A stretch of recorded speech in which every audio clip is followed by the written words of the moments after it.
इसका मतलब है एरे एम्प्टी है। If first is equal to last, एक एलिमेंट है। If first is greater than last, इसका मतलब है लिस्ट एम्प्टी है। ये देखो, ये एग्जांपल है तुम्हारे सामने। फर्स्ट डॉट डॉट 11, ये स्टैंडर्ड नोटेशन है। 11 एलिमेंट की एरे है या स्ट्रिंग है। इन जनरल हम इसे यूं लिखते हैं 1 dot dot n। Left index normally छोटा होता है राइट इंडेक्स से, लेकिन अगर लेफ्ट इंडेक्स राइट इंडेक्स के बराबर, ये इसकी यहाँ पे रेंज में ये 1 आ जाए तो इसका मतलब है एक ही एलिमेंट है इसमें, इंडेक्स 1 पे पड़ा हुआ है। लेकिन अगर ये इससे बड़ा हो जाए तो इसका मतलब है लिस्ट एम्प्टी है। ठीक है, ये स्टैंडर्ड नोटेशन है यार। तो अगर फर्स्ट लास्ट से बड़ा हो गया, इसका मतलब है n जो है वो लेस देन 1 हो गया तो वो 0 हो गया। सो अगर एम्प्टी लिस्ट है, एम्प्टी स्ट्रिंग है, एम्प्टी एरे है, तब भी वो पैलिंड्रोम है। अगर उसकी लेंथ 1 है तब भी वो पैलिंड्रोम है। तो इन दो चीज़ों को ये वाली कंडीशन जो है ये डील कर रही है। ठीक है, अब ये पहली लाइन समझ आ। पॉइंट ये है कि अगर पैलिंड्रोम एक एलिमेंट पे कंसिस्ट कर, सॉरी, अगर स्ट्रिंग जो है एक एलिमेंट पे कंसिस्ट करती है या एम्प्टी है तो वो पैलिंड्रोम है। ये वाला केस है। ठीक है, ये जो सेकंड केस है ये है अगर यानी ये वाली कंडीशन फुलफिल नहीं है, एक से ज्यादा एलिमेंट लिस्ट में है और पहला एलिमेंट आखिरी एलिमेंट के बराबर नहीं है, तो वो पैलिंड्रोम नहीं है। ठीक है, that will be the case.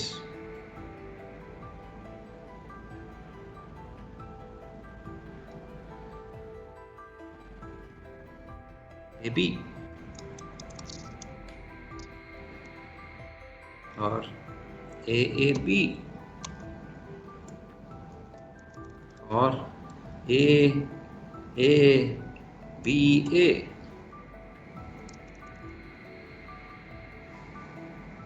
ये पैलिंड्रोम नहीं है। ठीक है, ये शायद जल्दी समझना है लेकिन ये तो समझ आ जाना चाहिए ना। सर ये इसकी नहीं मुझे समझ लगी, इफ n ग्रेटर देन 1 की, n ग्रेटर देन 1 से मतलब क्या है? लिस्ट में या एन काय के लिए होता है, आप बता मुझे। n तो नंबर ऑफ एलिमेंट तो हो गए तो ना। अब मैं तुझे और क्या बताऊं? Number of element greater than 1 इस अब बता रहा, मैं तुझे और क्या बताऊं, तूने खुद ही बता दिया है।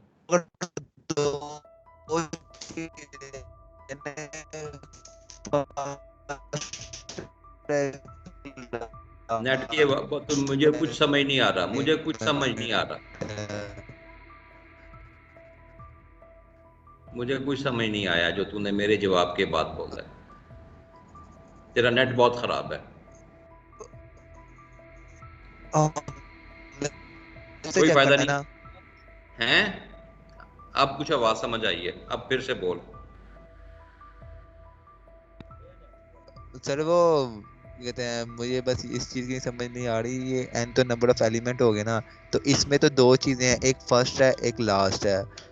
हम दो दो तरफ से चेक करें ना, एक फर्स्ट इंडेक्स से चेक करें एक लास्ट इंडेक्स से चेक करें, तो ये n ग्रेटर देन 1 होने का मतलब क्या बता रहा है ये सिर्फ कि? तुम्हें समझाने के लिए कर रहा हूं कि ये कंडीशन उस वक्त चेक करनी है जब ये वाली कंडीशन जो है ये फुलफिल नहीं होगी।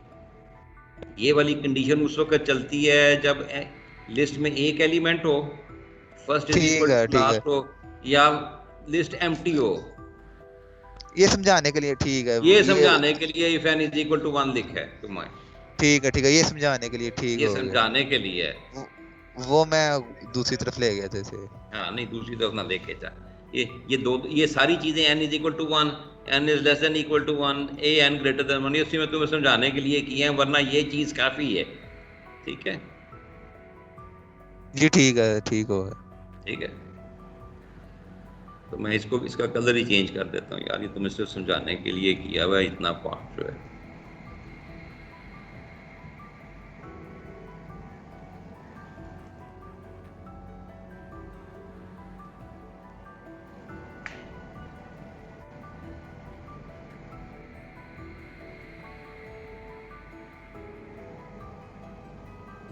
ये सिर्फ समझाने के लिए तुम लोगों के लिए, वरना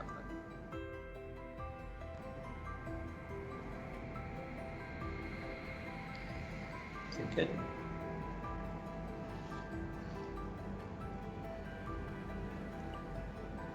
सो करंट स्ट्रिंग जो भी है उसका पहला और आखिरी एलिमेंट अगर जो है वो सेम नहीं है तो बाकी स्ट्रिंग चेक करने की ज़रूरत ही नहीं है, हम वहीं पे कह सकते हैं कि ये पैलिंड्रोम नहीं है। ठीक है जी। लेकिन अगर पहला एलिमेंट और आखिरी एलिमेंट बराबर हैं, पहला एलिमेंट और आखिरी एलिमेंट बराबर हैं, तो तब हम इस इंडेक्स को आगे करते हैं, इस इंडेक्स को पीछे करते हैं, यानी इफ़ेक्टिवली हमारी स्ट्रिंग जो है वो दो एलिमेंट से, यानी स्ट्रिंग की लेंथ जो है हम एक किस्म की दो एलिमेंट चेक कर रहे हैं, इस बी को चेक कर रहे हैं और इसको लेफ्ट वाले को इंक्रीमेंट कर दिया, राइट वाले को डिक्रीमेंट कर दिया, ये दोनों बराबर आ गए, इसको इंक्रीमेंट किया, इसको डिक्रीमेंट किया, अब ये इफेक्टिवली ये स्ट्रिंग बन गई है, ये स्ट्रिंग बन गई है। ये देखो, ये भी स्ट्रिंग तुम्हें दिखाने के लिए लिखी है, वरना इसकी ज़रूरत नहीं है। अब जो है वो स्ट्रिंग का पहला इंडेक्स जो है +1 है और आखिरी इंडेक्स जो है -1 है, तो अब स्ट्रिंग छोटी हो गई है। अब चेक करो इसका पहला एलिमेंट और आखिरी एलिमेंट, अगर बराबर है तो यही स्मॉलर सब प्रॉब्लम जनरेट किए जाओ। ओरिजिनल प्रॉब्लम क्या था, n एलिमेंट की लिस्ट है, उसको चेक करो कि ये पैलिंड्रोम है कि नहीं है। अगर इसका पहला और आखिरी एलिमेंट बराबर हैं तो अब पैलिंड्रोम चेक करो, लेकिन स्ट्रिंग की लेंथ n-2 हो गई है, तो ये सिंपलर सा प्रॉब्लम हो गया, रिकर्जन। अगर फिर इसका पहला और आखिरी एलिमेंट बराबर है, फिर नया प्रॉब्लम जनरेट करो, सिंपलर प्रॉब्लम, क्या n-4 लेंथ की स्ट्रिंग जो है वो पैलिंड्रोम है कि नहीं है, so on and so fourth. अगर इस स्टेज में कहीं पे भी पहला एलिमेंट और आखिरी एलिमेंट जो है वो बराबर नहीं है, तो इसका मतलब है वो पैलिंड्रोम नहीं है, या ये टर्मिनेटिंग कंडीशन है। दूसरी टर्मिनेटिंग कंडीशन ये है, अगर लिस्ट में एक एलिमेंट रह गया है या लिस्ट एम्प्टी हो गई है, तब भी स्ट्रिंग पैलिंड्रोम है। It is slightly difficult. ठीक है जी। सो ये स्ट्रिंग जो है, इसको बेशक यहाँ रखो बेशक ना रखो, it does not make any difference. पहला एलिमेंट और आखिरी element good enough for us. ठीक है, ये समझ आ गया भाई?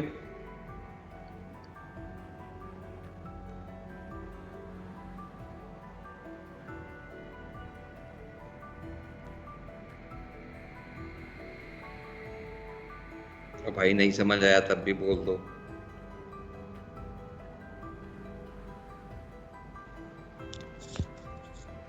सर आगे क्या प्रश्न पूछा है, जरा दोबारा पूछना। मैंने कहा बेटा समझ आई है तब भी बोल दो, नहीं समझ आई, कौन सा पार्ट समझ नहीं आया तब भी बोल दो। नहीं सर समझ आ गई सर, ये नेट पर जा रहा है ना, तो हाँ आज नेट की हालात, नेट के हालात आज बहुत खराब है, मुझे भी बार बार लिखा हुआ आ रहा है कि नेट कनेक्शन बहुत खराब है। Excuse me sir. जी बेटा। सर ये रिकर्सिव फॉर्मुलेशन में एज अ सिर्फ लिखने के लिए हम स्ट्रिंग को भेजेंगे नहीं, या हमें अज्यूम करेंगे कि स्ट्रिंग इसमें है सिर्फ लिखने का? यार ये देखो सब में भी तो अज्यूम किया था आपने, वहां पे ये क्वेश्चन क्यों नहीं किया? बस सही नहीं, बस मैं वही सही है।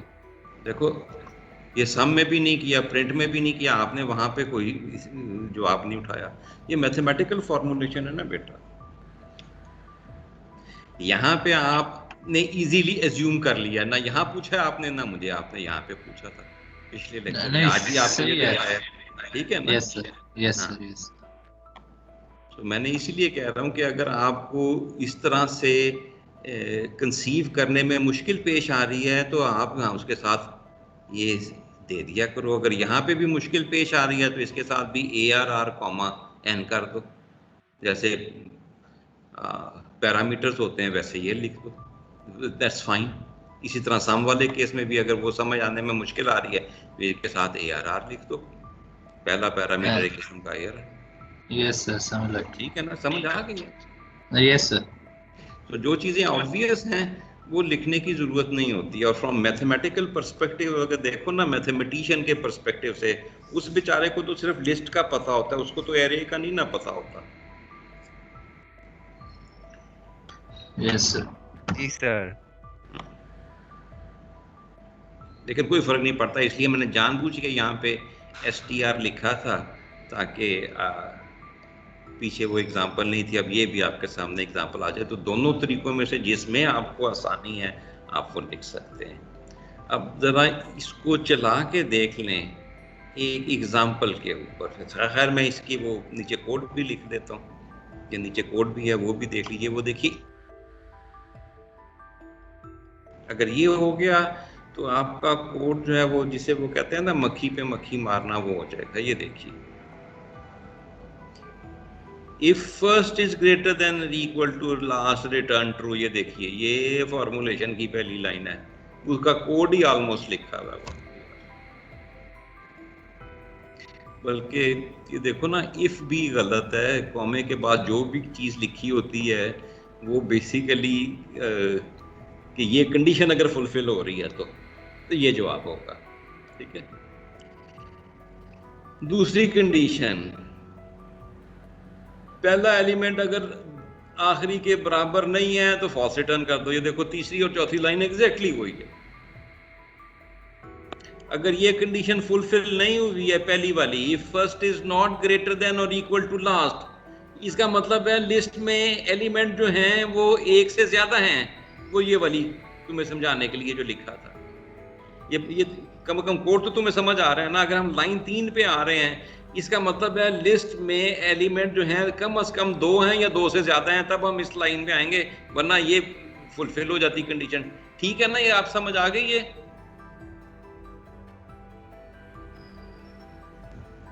जी सर। हाँ, और अगर ना ये कंडीशन फुलफिल हुई है ना ये कंडीशन फुलफिल हुई है, इसका मतलब पहला और आखिरी एलिमेंट बराबर है। अगर पहला और आखिरी एलिमेंट बराबर हैं तो ये देखो ये स्मॉलर सा प्रॉब्लम।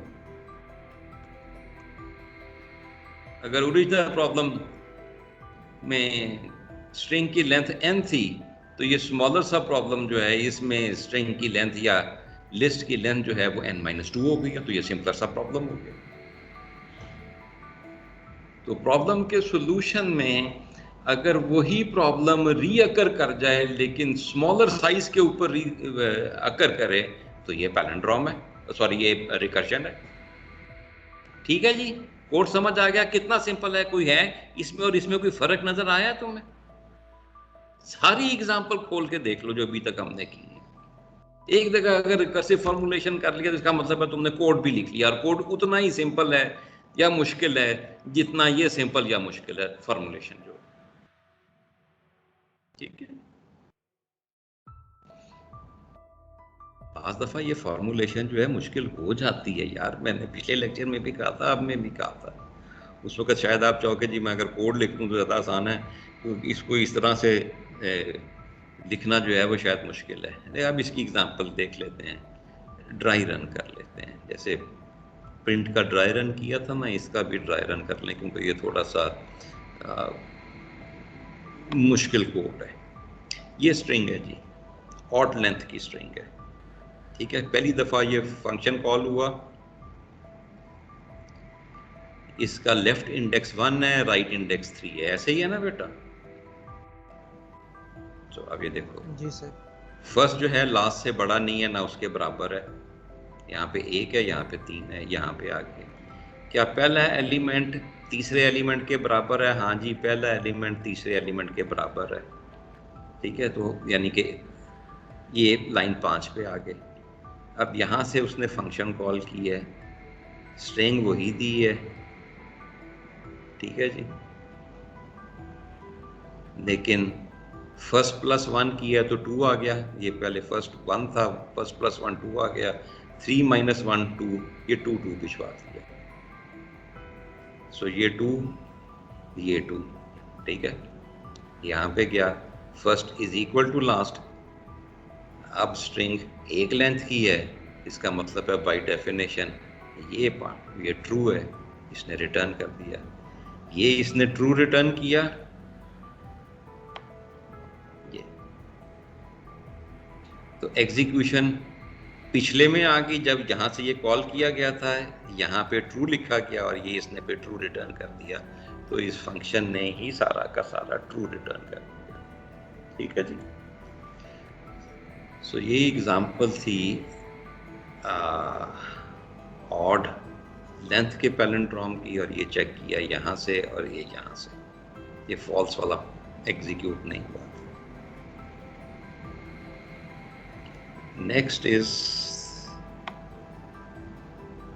इवन लेंथ का पैलिंड्रोम।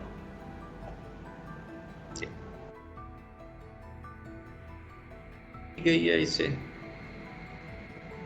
फर्स्ट इंडेक्स में 1 पड़ा हुआ है, लास्ट इंडेक्स में 4 है। ये वाली कंडीशन फुलफिल नहीं हुई, पहला एलिमेंट और आखिरी एलिमेंट नॉट इक्वल टू, नहीं जी, ये कंडीशन भी फॉल्स हो गई, ये दोनों क्योंकि बराबर हैं तो यहाँ पे आ गए। तो ये स्मॉलर सब प्रॉब्लम जनरेट हो रहा है। ठीक है जी। स्मॉलर कैसे है?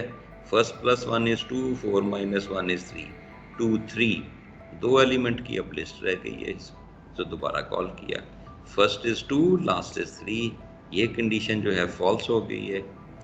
सेकंड एलिमेंट और थर्ड एलिमेंट क्या ये बराबर नहीं है? नहीं जी, ये तो बराबर हैं, तो लाइन 3 के ऊपर टेस्ट है वो भी फेल हो गया, ये फेल हो गया। हम दोबारा यहाँ पे आ गए, नया सा प्रॉब्लम जनरेट हो रहा है, कॉल हो रही है 2 plus 1 is 3, 3 minus 1 is 2, so 3 2. Now first is greater than last. First जो है यहाँ पे पॉइंट कर रहा है, लास्ट जो है वो यहाँ पे पॉइंट कर रहा है। लिस्ट एम्प्टी है, is first greater than or equal to last, इधर 3 है इधर 2 है। हाँ जी, लिस्ट एम्प्टी है तो by definition this is true है, लिस्ट एम्प्टी है बाय डेफिनेशन ये ट्रू है। बाहर आ गया।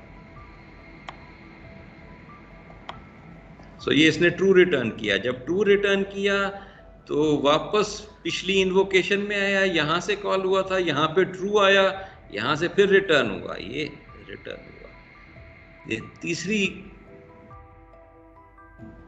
जगह पे वापस आया जहाँ से पहली दफा ये कॉल हुआ था, वहां से फिर ट्रू आया, तो यहाँ से इसने ट्रू रिटर्न कर दिया। ठीक है जी। चलिए जी, सो ये इवन लेंथ के पैलिंड्रोम की एग्जांपल हो गई है। अब लास्टली जो है नॉन पैलिंड्रोम की एग्जांपल है। ये स्ट्रिंग है, मैं कोड नीचे ले आता हूँ, आपके सामने कोड आ जाए।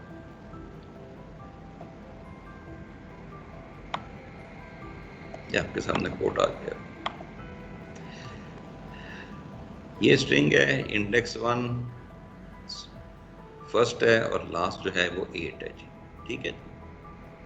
सो ये कंडीशन जो है फॉल्स हो गई। नॉट इक्वल टू लास्ट, नहीं जी, ये दोनों बराबर हैं, फर्स्ट और लास्ट दोनों ए हैं, बराबर हैं, तो ये कंडीशन जो है ये भी ट्रू नहीं हुई यहाँ पे आके। सिंपलर सब प्रॉब्लम जनरेट हो रहा है, साइज जो है 1 प्लस 1 2 और लास्ट माइनस 1 8 माइनस 1 7, तो अब ये छोटा प्रॉब्लम हो गया है। पहले 8 एलिमेंट की लिस्ट थी, अब 6 एलिमेंट की लिस्ट हो गई है। ठीक है जी। Is first greater than equal to last? नहीं। क्या दूसरा एलिमेंट सातवें एलिमेंट के बराबर है? ये दूसरा एलिमेंट ए, ये सातवां एलिमेंट ए। ये कंडीशन भी फॉल्स हो गई। इधर आए, नया सब प्रॉब्लम जनरेट हुआ। 2 + 1 3, 7 - 1 6। ये 4 एलिमेंट की लिस्ट है। सिंपलर सब प्रॉब्लम हो गया। पहले 6 की थी, ओरिजिनल 8 की थी, फिर 6 की हुई, फिर 4 की हुई। तो अब इस सिंपलर सब प्रॉब्लम को सॉल्व करने जाते हैं। First is 3, last is 6। ये कंडीशन फॉल्स हो गई। Third element is A, sixth element is B. ये दोनों बराबर नहीं है, ये कंडीशन ट्रू होगी। Return false. ये फॉल्स रिटर्न हुआ। यहाँ पे है, ये कॉल इस जगह से की गई थी, यहाँ पे फॉल्स आया, रिटर्न हुए। यहाँ से जब ये कॉल की गई थी तो यहाँ से फिर इस जगह पे फिर फॉल्स आया, तो ये फॉल्स रिटर्न कर दिया उसने। ठीक है जी, समझ आ गया ये रिकर्सिव कोड भी?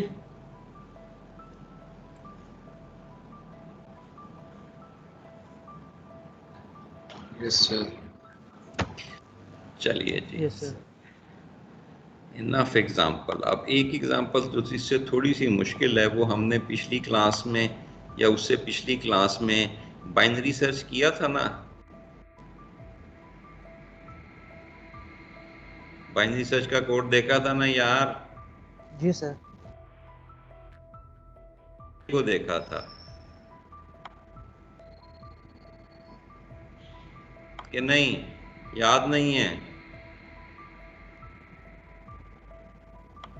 जिंदाबाद। सर वो इसलिए कि जो उसकी मतलब पहले टी ऑफ एन आ रहा था लीनियर टाइम कम्प्लेक्सिटी, तो आपने कहा था कि उससे लोगारिथम मतलब वो चेंज हो जाएगी ना, लॉगरिथमिक में आ जाएगी टाइम हाँ कम्प्लेक्सिटी। जी, हाँ जी। मैं तो बेटा ये पूछ रहा हूँ कि पिछले फ्राइडे को हमने बाइनरी सर्च का कोड देखा था ना? मैंने तो सिर्फ इतना पूछा है। जी सर देखा था। हाँ, जी बस सर ये देखा था। तो अब आपका होमवर्क है, मैं भी होमवर्क जनरेट करके दूंगा कि बाइनरी सर्च को आपने इसी तरह उसकी रिकर्सिव फॉर्मुलेशन करनी है और उसका कोड लिखना है, रिकर्सिव कोड लिखना है। ये आज आपको मिलेगा और आपने कल शाम तक ये रिटर्न करना होगा। आइए, अब ऑलमोस्ट 5 से 6 एग्जाम्पल्स हमने देख ली हुई हैं। अब देखें, अगर ये रिकर्सिव फंक्शंस हमें दिए हुए हैं, इनकी एसिम्प्टोटिक टाइम कॉम्प्लेक्सिटी कैसे कैलकुलेट करनी है, ठीक है ना? तो आज जो थोड़ा सा टाइम हमारे पास रह गया है, 15-20 मिनट रह गए हैं, इसमें हम सिर्फ टी ऑफ एन लिखना सीखेंगे कि अगर रिकर्सिव फंक्शन दिया हुआ है तो उसकी टाइमिंग इक्वेशन कैसे लिखते हैं, टाइमिंग इक्वेशन को सॉल्व कैसे करना है, वो इंशाल्लाह थर्सडे को करेंगे।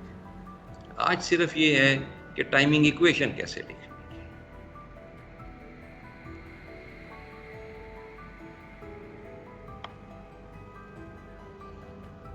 एक मिनट में वीडियो रोक के तो दोबारा शुरू करूँगा, नया टॉपिक शुरू होगा।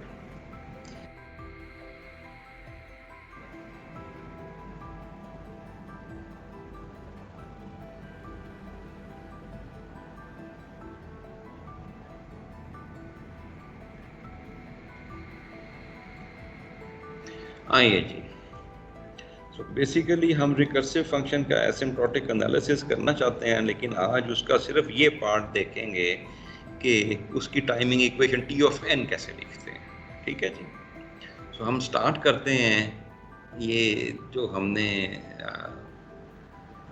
लिस्ट ऑफ एन एलिमेंट्स का सम करना है,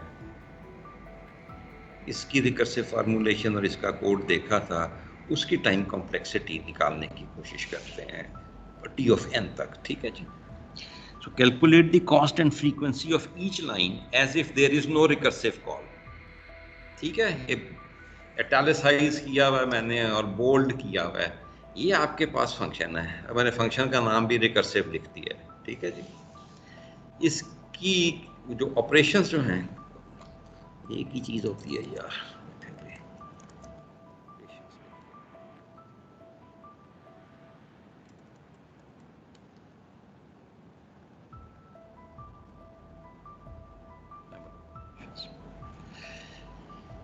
कि एक दफा अगर ये चले तो क्या होगा।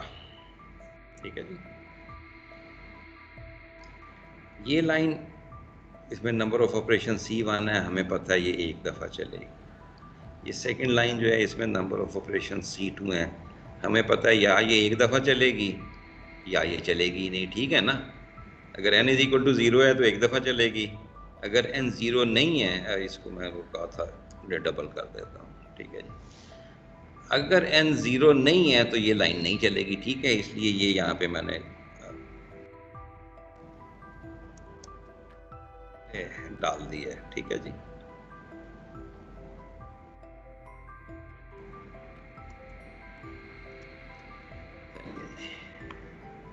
ये लाइन इसमें रफड़ है जी। ठीक है, इसमें ये देखें एक एडिशन हो रही है, आखिरी एलिमेंट का सम जो है लास्ट नंबर ARR है, और इसकी कॉस्ट है ये है कि ये फंक्शन दोबारा कॉल किया जा रहा है, रिकर्सिवली कॉल किया जा रहा है स्मॉलर साइज ऑफ एरे के ऊपर। पहले लाजिम बात है जो भी साइज था एरे का उससे एक छोटे के ऊपर इसको दोबारा कॉल किया जा रहा है। हमने टाइम कॉम्प्लेक्सिटी किसकी फाइंड करनी थी? हमने टाइम कॉम्प्लेक्सिटी फाइंड करनी थी इस प्रॉब्लम की, ये हमारे पास लिस्ट दी हुई है और उसमें n एलिमेंट्स हैं, तो उसका सम क्या होगा। ठीक है ना, यही है ना, तो यही है ना। तो इसका तो जब हमें इसका नहीं पता तो हमें इसका कैसे पता होगा? इसको तो फाइंड करने जा रहे हैं, n एलिमेंट की लिस्ट का सम है। ये क्या है जी? ये n-1 एलिमेंट की लिस्ट का सम है। तो भाई जब हमें ना इसका पता है ना इसका पता, तो यहाँ क्वेश्चन मार्क लगा देते हैं। ठीक है, यानी इस प्रॉब्लम को सॉल्व करने में कितने ऑपरेशन चाहिए साहब हमें नहीं पता, क्योंकि इन दोनों प्रॉब्लम्स की नेचर एक ही है। फर्क कितना है? सिर्फ साइज का फर्क है।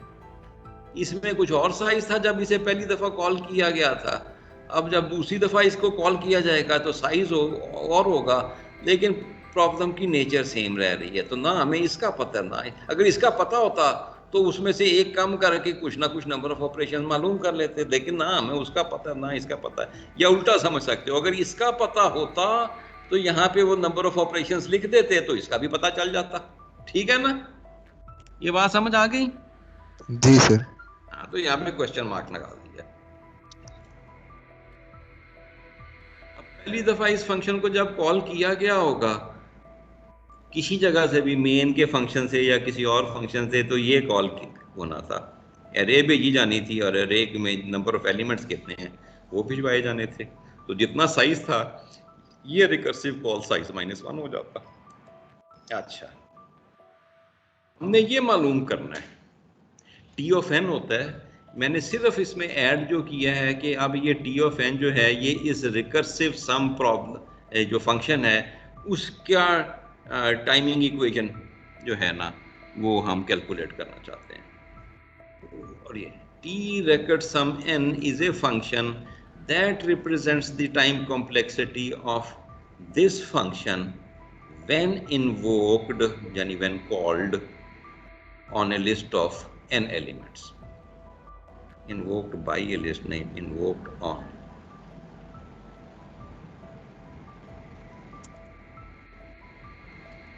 Invoked on a list of n elements. ठीक है जी, ये तो सबको पता है ना यार। ये जो ये ठीक लिखा हुआ है ना यहाँ पे, ये इंपॉर्टेंट चीज है यार, ये समझ लो जरा। इससे पहले भी हमने जो टाइमिंग इक्वेशंस निकाली हैं, लेट्स होप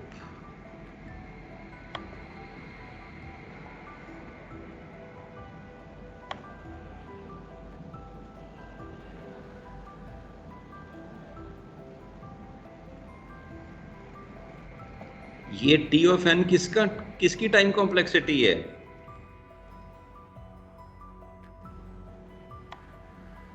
इस तो ये फंक्शन जो की टाइम फंक्शन की ये सर, फंक्शन ये की टाइम कॉम्प्लेक्सिटी है, ठीक है ना। सिर्फ मैंने यहाँ पे उस टी के साथ इंसर्शन सॉर्ट नहीं लिखा, लेकिन जिस भी फंक्शन की हम टाइम कॉम्प्लेक्सिटी निकालते हैं या जिस भी एल्गोरिदम की टाइम कॉम्प्लेक्सिटी निकालते हैं उसको टी ऑफ एन से रिप्रेजेंट करते हैं।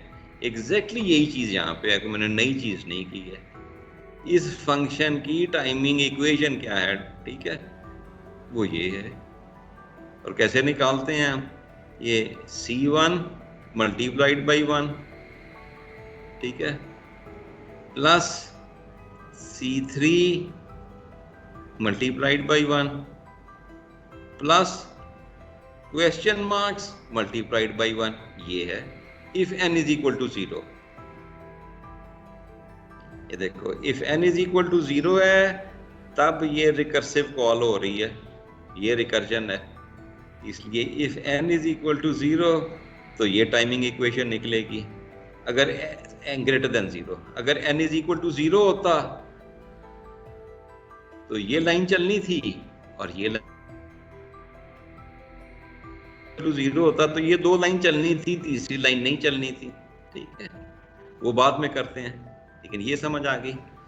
नाउ ये क्या चीज है, ये चीज इसको रिप्रेजेंट कर रही है। What is this, it is the same recursive function, same array दी गई है लेकिन उसमें नंबर ऑफ एलिमेंट्स कम है। ये चीज रिप्रेजेंट कर रही थी timing equation of recursive sum function when invoked on a list of n element. Now this is the same function when invoked on an array of n minus 1 element. तो इसकी timing equation क्या होगी, वो ये t record sum when invoked on a list of n minus 1 elements, as simple as that। ठीक है, ये बात समझ आ गई है। मैंने ये रेड कहां से लेके आया? नहीं सर। हाय, ये क्या चीज है सर ये किस तरह आपने निकाली है यार? कि ये क्या चीज है, ये क्या चीज है? सर ये तो टाइम कॉम्प्लेक्सिटी है, इसके रिकर्जन के सम, जो ये रिकर्सिव सम का फंक्शन है उसकी टी n ऑफ क्या रिप्रेजेंट कर रहा है? n रिप्रेजेंट कर रहा है जो इस नंबर ऑफ एलिमेंट इस पूरे फंक्शन में जो हमने इनपुट जो है उसकी इस फंक्शन की, तो वो उसकी टाइम कॉम्प्लेक्सिटी है। तो भाई n क्या रिप्रेजेंट कर रहा है? जो मैंने पूछा उसका जवाब दे। Number of elements. तो अगर इस लिस्ट में number of element n minus 1 होते तो फिर क्या होता? सेम ही होता। क्यों? सही, वो एलिमेंट ये कम हुआ है ना, टाइम कॉम्प्लेक्सिटी में तो नहीं उसका क्यों नहीं फर्क पड़ना था भाई? नहीं, हाँ टाइम कॉम्प्लेक्सिटी में फर्क तो पड़ेगा। तो बस यही है, अगर n से इन्वोक किया जाए तो ये अननोन है, अगर n माइनस 1 पे इन्वोक किया जाए तो ये अननोन है। ना हमें इसका पता है ना हमें इसका पता है। जी सर, पता तो दोनों में ही नहीं है, ना n पे पता ना n माइनस 1 पे पता। नहीं नहीं, वो छोड़ दिखाए, लेकिन पॉइंट ये है कि ये फंक्शन जब कॉल हुआ था n के ऊपर तो ये t रेकर्ड सम n लिखा था। अगर ये फंक्शन जो है n माइनस 1 के ऊपर कॉल हो रहा है तो वो हमने n माइनस 1 लिख दिया। ना हमें इसका पता है ना हमें इसका पता है, लेकिन ये हमें बता रहा है ये n माइनस 1 एलिमेंट के लिस्ट की टाइमिंग इक्वेशन है। ये बता रहा है कि साथ यहाँ पे आपने n माइनस 1 एलिमेंट के लिस्ट की टाइमिंग इक्वेशन रखनी है यहाँ पे, ठीक है? ठीक है। ये बिल्कुल वही है जो यहाँ पे है। सम ऑफ n एलिमेंट्स उस वक्त तक आप फाइंड नहीं कर सकते जब तक आप n माइनस 1 एलिमेंट का सम फाइंड नहीं करेंगे, ठीक है? ये बात समझ आती है? जी सर, ये आती है। अच्छा, अब देखो, आप रिकर्सिव n एलिमेंट के रिकर्सिव सम की टाइम कॉम्प्लेक्सिटी फाइंड नहीं कर सकते जब तक कि आप n माइनस 1 एलिमेंट के रिकर्सिव सम की टाइम कॉम्प्लेक्सिटी फाइंड नहीं कर लेते। ठीक है बिल्कुल सर, वही रिलेशनशिप है जो इसमें और इसमें है। ठीक हो गया। इसको मालूम करने के लिए n-1 एलिमेंट का सम होना चाहिए। n एलिमेंट की टाइम कॉम्प्लेक्सिटी मालूम करने के लिए आपको n-1 एलिमेंट की टाइम कॉम्प्लेक्सिटी मालूम होनी चाहिए। एग्जैक्टली वही रिलेशनशिप है। ठीक है सर, ये समझ आ गया पॉइंट। ये जो रिकर्जन यहाँ पे थी वो बेटा रिकर्जन यहाँ पे नजर आ रही है कि नहीं आपको? सर जी वो आ रही है, वही कह रहा हूँ, मैं समझ लग गई ये चीज। नहीं नहीं नहीं, वो ठीक है, समझ डाल गई। मैं एम्फेसाइज करना चाह रहा हूं, जब भी आप रिकर्सिव फंक्शन का रिकर्सिव टाइमिंग इक्वेशन निकालोगे, उसमें आपको वही रिकर्जन की रिलेशनशिप नजर आएगी जो रिकर्सिव फॉर्मूलेशन में होती है। ऑलमोस्ट वही नजर आएगी। इससे ठीक है आप सर, जज कर सकते हैं कि हाँ जी, मैं जो टाइम कॉम्प्लेक्सिटी इसकी रिकर्सिव फॉर्मूलेशन में जो रिलेशनशिप है वही यहाँ पे नजर आ रही है। अगर यहाँ पे दो सब प्रॉब्लम जनरेट हुए होते तो इसकी टाइमिंग इक्वेशन में भी तुम्हें दो सब प्रॉब्लम की टाइम कॉम्प्लेक्सिटी नजर आनी थी। अभी आगे नजर आ जाएगी। ठीक है, ठीक है सर। तो सर इसका आप सोल्व कितना करें? सॉल्व अगली क्लास में। आज सॉल्व नहीं करना, आज सिर्फ ये इक्वेशन लिखना देखनी है। ये C1 प्लस C3 जो है, ये दोनों कांस्टेंट्स हैं। इन दोनों का सम जो है वो C लिख दिया है यहाँ पे। इसको सॉल्व किया, अगर इसको छोड़ दो तो खाली इतने की टाइम कॉम्प्लेक्सिटी क्या होती है? तो वो तो n की पावर कांस्टेंट 0 है, ना, ये n की वो पावर है। 0। ये आपने टाइमिंग इक्वेशन निकाल ली है इसकी। n is greater than 0। if n is equal to 0 होता, ये वाली कंडीशन जो थी, ठीक है, तो उसमें ये लाइन एग्जीक्यूट होनी थी और ये लाइन एग्जीक्यूट होनी थी। ठीक है ना जी? तो ये देखें, t bracket some n C1 plus C2 is equal to, दोनों कॉन्स्टेंट्स हैं, इनको जमा किया, कुल 21 लिख दिया। ठीक है, अब ये इसकी रेकरेंस इक्वेशन टाइमिंग की जो है वो, ये देखो, ये निकल आई। If n is equal to 0, constant number of operations हैं। If n is greater than 0, तो ये है। फिर गौर करो, इसके ऊपर जो रिकर्सिव फॉर्मूलेशन थी और इसके ऊपर, दोनों एक जैसे हैं कि नहीं? ये भी तो एक कांस्टेंट ही है ना बेटा, ये भी तो एक कांस्टेंट ही है ना। जी सर, वो भी कांस्टेंट ही दे रहा है, तो उधर भी ये कांस्टेंट कांस्टेंट है। ये छोटा सा प्रॉब्लम था, ऊपर जाएं पहले। ये छोटा सा प्रॉब्लम प्लस सम वैल्यू, छोटा सा प्रॉब्लम, प्रॉब्लम की नेचर एग्जैक्टली वही है, साइज सिर्फ छोटा हुआ है, प्लस सम वैल्यू। ये जो चीज यहां पे है वही यहां पे है, साइज छोटा हो गया, जमा सम वैल्यू। वैल्यू को हम यहां पे कांस्टेंट कह देते हैं यार। तो अगर तुम्हारे पास रिकर्सिव फॉर्मूलेशन नहीं है तो तुम्हें ये क्लोज रिलेशनशिप नजर नहीं आएगा रिकर्सिव सम में और उस रिकर्सिव फंक्शन की रिकर्सिव इक्वेशन में। इसको रिकर्सिव रिलेशन भी कहते हैं। ये रिकर्शन, जिस चीज को फाइंड करने जा रहे हैं, सॉल्यूशन में वही चीज अकर कर रही है, रीअकर कर रही है, on a smaller scale, on a smaller size. ठीक है, ठीक है। Yes sir. अब फिबोनाची, ये देखो, ये फिबोनाची का कोड है, अभी किया था थोड़ी देर पहले। दो बेसिस स्टेप्स हैं, दो सिंपलर सब प्रॉब्लम जनरेट होते हैं रिकर्सिव स्टेप में। ये फैक्ट्री है, नए सिंपलर सब प्रॉब्लम जनरेट करती है रिकर्सिव स्टेप। इसने 2 जनरेट किए हैं, नेचर वही है। फिबोनाची नंबर फाइंड करना है n का, फिबोनाची नंबर फाइंड करना है n-1 का, फिबोनाची नंबर फाइंड करना है n-2 का। सिंपलर सब problem, nature of the problem remains same. ये इसकी रिकर्सिव इक्वेशन है। इसकी ऑपरेशंस और इसकी फ्रीक्वेंसी ऐसे ही निकालो जैसे एक रिकर्सिव कॉल नहीं है।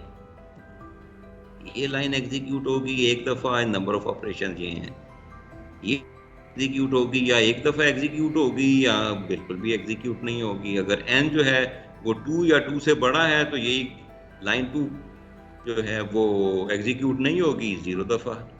अगर n जो है 1 या उससे छोटा है तो ये एक दफा एग्जीक्यूट होगी। ठीक है जी, ये कुछ प्लस हो रहा है ना, रिटर्न के ऊपर भी कुछ होता है। ठीक है जी, ये +3 में आ गया, ये लाइन एक दफा एग्जीक्यूट होनी है। ये रिकर्सिव फंक्शन n के ऊपर कॉल हुआ था, इसकी टाइम कॉम्प्लेक्सिटी मालूम करनी थी साहब। ये रिकर्सिव फंक्शन दोबारा कॉल हो रहा है n-1 के ऊपर, इसका नहीं हमें पता कितना टाइम लगेगा। ये दोबारा कॉल हो रहा है n-2 के ऊपर कॉल हो रहा है, हमें नहीं पता। यही तो हम फाइंड करने गए थे, तो हमें नहीं पता। ठीक है जी, बिल्कुल जो वैसे किया था वैसे यहाँ पे कर दें। तो अब इसकी टाइमिंग इक्वेशन लिखते हैं। टी रिकर्सिव फिबोनाची अगर n दिया जाए इसे, ये हमने फाइंड करना है। C1 मल्टीप्लाइड बाई 1, n क्योंकि ग्रेटर देन 1 है तो इसका मतलब है ये लाइन एग्जीक्यूट नहीं होगी, इसलिए आपको C2 मल्टीप्लाइड बाई 0 वो आया नहीं है। ये जब मल्टीप्लाई होगा इसके साथ तो $, और C3। सो ये डॉलर कह रहा हूँ, ये क्वेश्चन मार्क है जी। रिकर्सिव फिबोनाची की टाइम कॉम्प्लेक्सिटी क्या है अगर उस n-1 के लिए? साहब ये था टाइम रिकर्सिव फिबोनाची की टाइम कॉम्प्लेक्सिटी जब उसे n दिया जाए। तो अगर n-1 दिया जाए तो क्या होगा? Recursive Fibonacci n-1 unknown. Recursive Fibonacci की टाइम कॉम्प्लेक्सिटी जब उसे n-2 दिया जाए। ठीक है जी, ये देखिए रिकर्सिव फॉर्मूलेशन में अगर n ग्रेटर देन 1 है तो ओरिजिनल प्रॉब्लम 2 सब प्रॉब्लम में डिवाइड होता है और उन दोनों का रिजल्ट जमा होता है। टाइम कॉम्प्लेक्सिटी निकालने जा रहे हैं तो 2 सिंपलर टाइम कॉम्प्लेक्सिटीज निकालनी है, n1 और n-1 के लिए और n-2 के लिए, और उन दोनों को जमा कर देना है जिंदाबाद। ठीक है जी, बिल्कुल वही पैटर्न जो पीछे किया था। और अगर n जो है वो लेस देन और इक्वल टू 1 हो, ये दो केसेस जो हैं ये इकट्ठे हो गए थे इस 2 लाइनों में, तो ये लाइन चलेगी और ये लाइन भी चलेगी। तो C1 multiplied by 1 plus C2 multiplied by 1, ये C1 प्लस C2 दोनों कांस्टेंट्स हैं, जमा किया कोई एक कांस्टेंट आ गया। तो अगर n की वैल्यू लेस देन और इक्वल टू 1 है तो इस फंक्शन की टाइम कॉम्प्लेक्सिटी ये है, लेकिन अगर n is equal greater than 1 है तो ये टाइम कॉम्प्लेक्सिटी है। आप दोनों को इकट्ठा करके लिख दो, ये टाइमिंग इक्वेशन बन गई। If n is less than equal to 1, ये C एक कांस्टेंट है।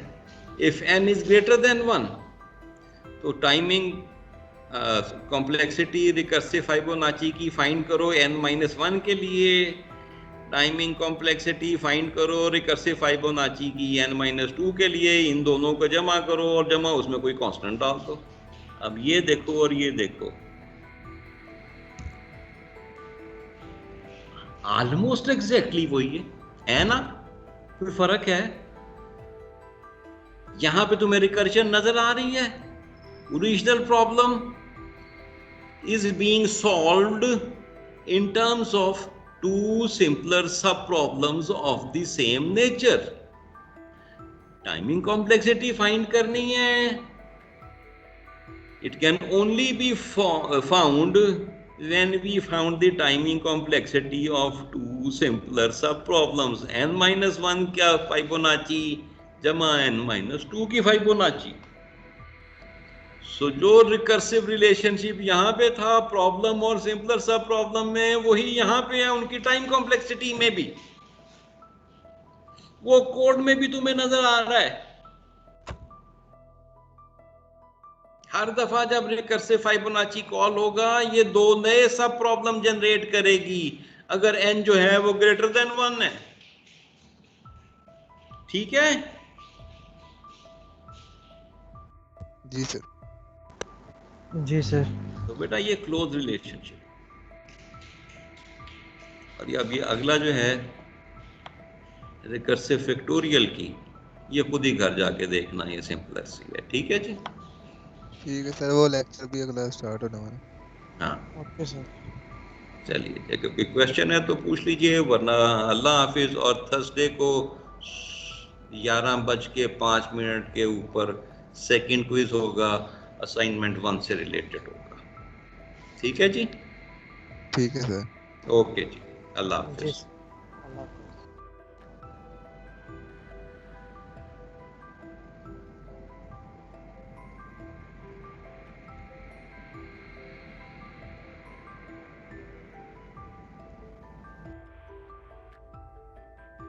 की थी.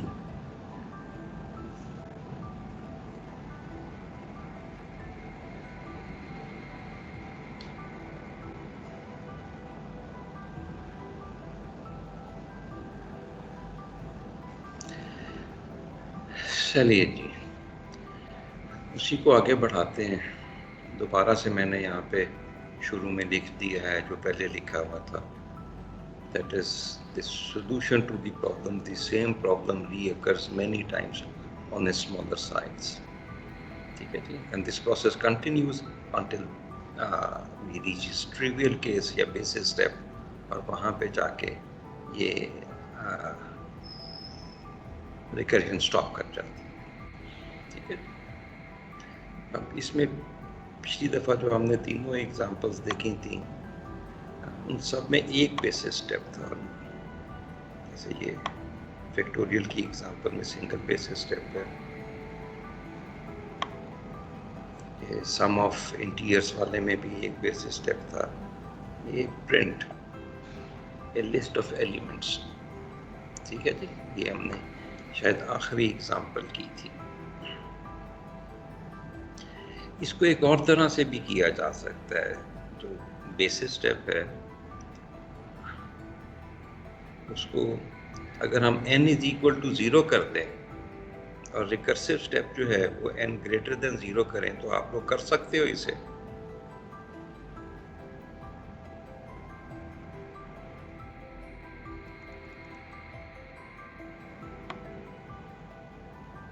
करके देखो, शाबाश.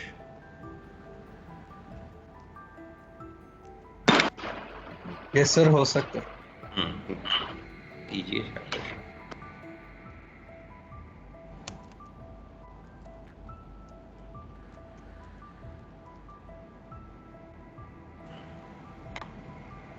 Recursive step.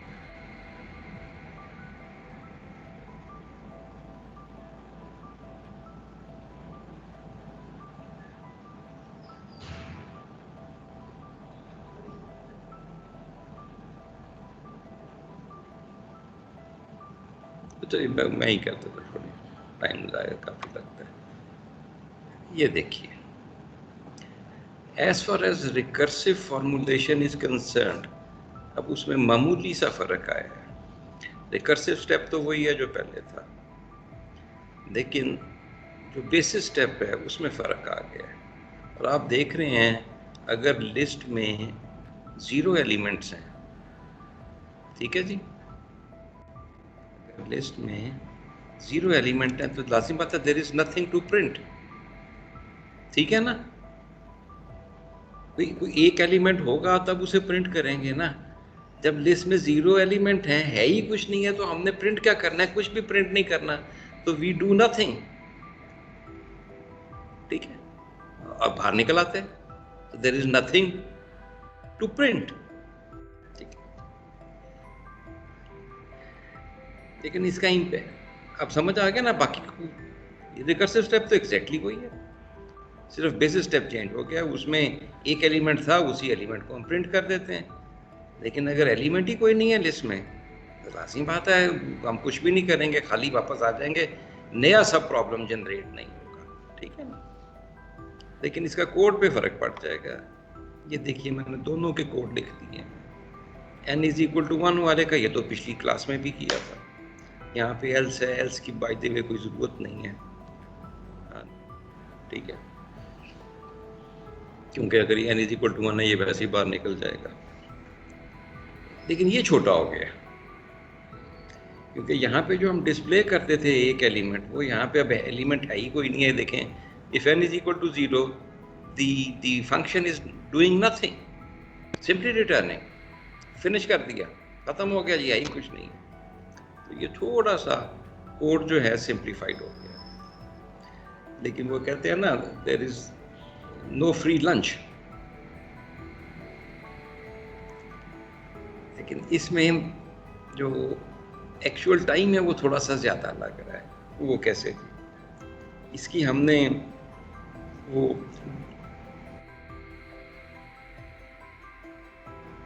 फिर कौन सा कॉल होता है, फिर कौन सा कॉल होता है जो पिछली क्लास में किया था वही यहाँ पे भी किया है।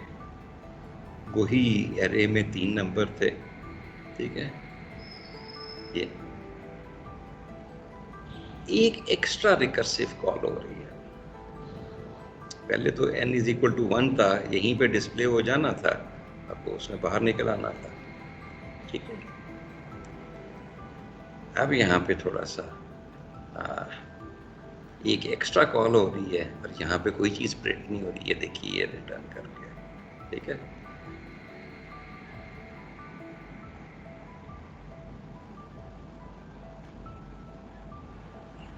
चलिए ये समझ आ गया ना। ऐसी एक चीज़ थी जो जेल में आ गई थी कि बेसिस स्टेप के चेंज करने से थोड़ी बहुत चेंज पार्ट आ जाती है, लेकिन ऑफ कोर्स काम तो वही होना है जो हमने करना था। लेकिन रिकर्सिव फॉर्मूलेशन में यहाँ पे क्या लिखना है, क्या करना है, उसमें फ़र्क आ जाएगा। तो ये सारी एग्जांपल सिंगल बेसिस स्टेप की थी। मल्टीपल बेसिस स्टेप भी हो सकते हैं। और स्टार्ट उस एग्जांपल से करते हैं फिबोनाची से। Fibonacci of 0 is 1, Fibonacci of 1 is 1, और उसके बाद 2 पे भी 1 होता है और फिर 3 पे भी 1 होता है। तो यहाँ पे मल्टीपल बेसिस स्टेप है।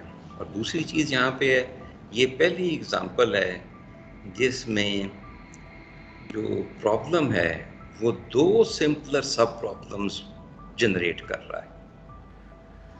ठीक है ना, पिछली सारी एग्जांपल्स में एक सब प्रॉब्लम जनरेट होता था, एक सिंपलर सब प्रॉब्लम जनरेट होता था। ये पहली एग्जांपल है जिसमें एक से ज़्यादा सिंपलर सब प्रॉब्लम जो है वो जनरेट होते हैं। ठीक है जी। ऑफ कोर्स एक दफ़ा ये रिकर्सिव फॉर्मूलेशन हो गई है तो उसके बाद इसका कोड इंतहाई आसान है। अगर आप चाहें इसको ऐसे ही कोड करना तो ऐसे ही कोड कर सकते हैं। If n is equal to 0 return 0, if n is equal to 1 return 1, वरना ये recursive Fibonacci n-1 plus recursive Fibonacci n-2, या इन 4 लाइनों को कंबाइन करके हम ये 2 लाइनें बना सकते हैं। If n is less then और इक्वल टू 1 रिटर्न n 0 होगा तो 0 रिटर्न हो जाएगा, n 1 होगा तो 1 रिटर्न हो जाएगा। ठीक है, सिंपल इनफ।